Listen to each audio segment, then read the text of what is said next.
Hi, I'm really excited to bring this Christ Revealed interview to you.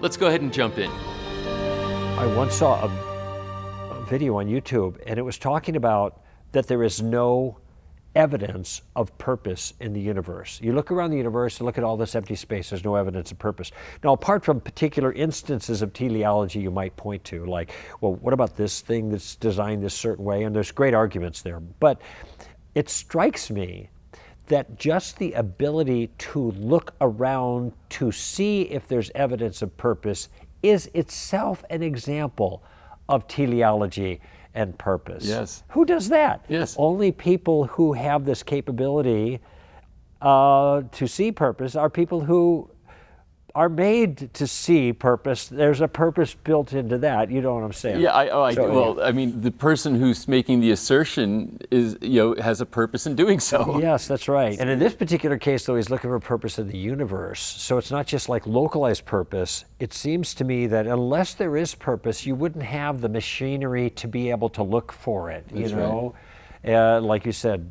dogs don't do that. But anyway, That's right. So. Right. Well, that's what distinguishes a human being from every other form of animal on the planet. We can choose a purpose. Yes, that's right. And when you choose that purpose and you align with it, suddenly now you have energy. You have and you have meaning. Yes. Now it may just be small m meaning, because you can do that kind of thing without God. Right. But the big M meaning you can't get without God. That's right. another element. Now I want to ask you a personal question that's experiential in nature. Okay. You've got, your career has spanned many decades now, and you've really put a lot of effort into organizing your thinking and your intellectual life and creating this view that you're sharing with us here.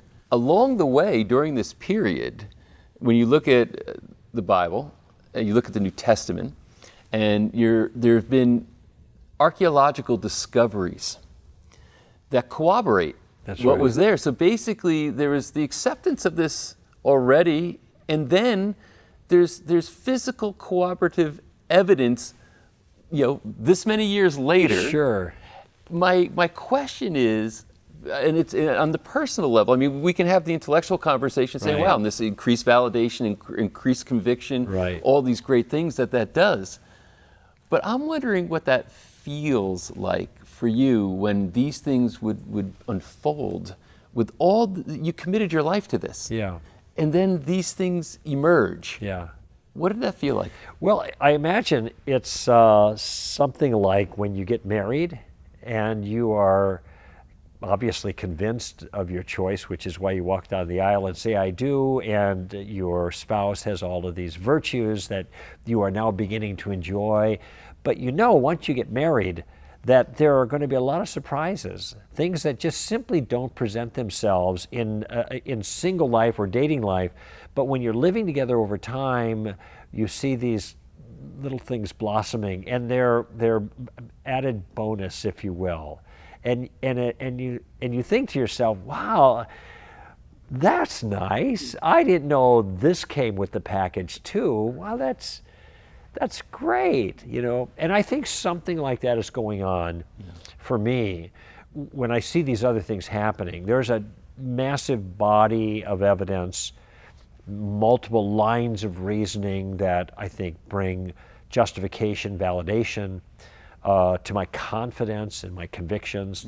But when you start to see these little surprising things pop up, then you think, "Wow, that's great." In the area of archaeology, for example, there's been a lot of work that's been done just on the Exodus. And one of the difficulties with the Old Testament in particular, and history and archaeology, is that there didn't seem to be much evidence for this massive event called the Exodus. And if it really took place, boy, you would think there would be some footsteps in history like that, in the sand, so to speak, that they uncover. Well, it turns out, and I can't give you all particulars because I can't remember, but they've been looking in the wrong time period. Right.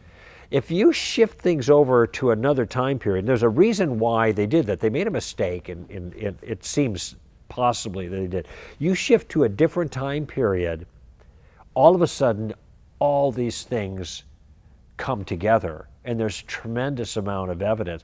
And when I saw that, I thought, that's pretty cool. That was like bonus material, right? Right. Added benefit or at no extra charge kind of thing.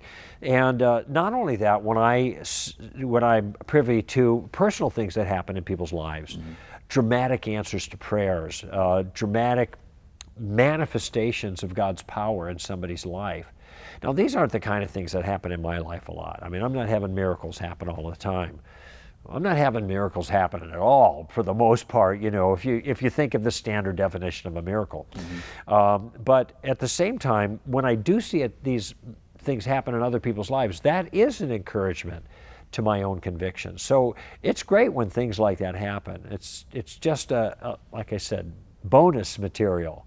So how that comes with the package. So with that, how do you see conviction? Do you see it as a matter of degree, or you have it or you don't? Well, in my view, the way you put the question, I'd say it's a both and. This has to do with the nature of faith, okay?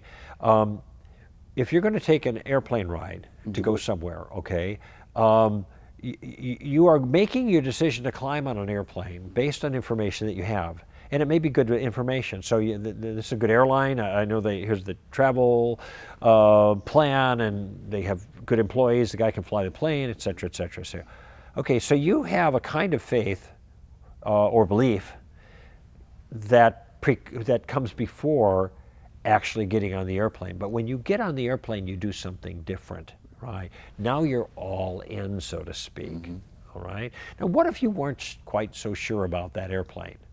What if you were a little nervous about it? You might not put your full weight down on the plane when you got in, kind of thing, but even though you're not as confident, you're still all in when you climb on the airplane. Right. Okay, and so there is a certain sense in which convictions are all in that you're investing your life in it. But then there's another sense where one gets more comfortable that they're in good hands, fly in the friendly skies, that kind of thing. Right. We're going to get to our destination. Now, this is important because I think actually an airplane ride is a good metaphor, because when you get in the airplane, it doesn't always go smoothly. You can hit turbulence, we can have problems, whatever, And so that's when you're wondering, do I have a competent pilot? Did they tighten all the bolts down? Did they fasten the rivets properly? Did they get enough fuel?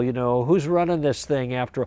So that's when your confidence in the whole package helps you through the rough times. Right. And certainly there are rough times in life for everybody. It's the human condition. And so there are going to be rough times for Christians. And so I think it's both that are true. In my own life, I'm all in. Right. But there are other things that can happen that increase my confidence and conviction, and consequently my sense of rest and repose, even in the midst of turbulence. Thanks so much for joining us for this interview, for taking this Christ Revealed journey with us. Remember, if you haven't already, subscribe. That way you'll get notified about all the new content that's coming down the road. Comment. People want to hear from you, and then maybe you'll encourage somebody else to make a comment. If you did like it so other people know that it's something good for them to watch. And finally, share this. Send links to other people that you know and care about. Cost you nothing but maybe a few seconds of your time, but it might have a massive impact on their life. Anyway, really excited to be able to share this information with you. Thanks for tuning in.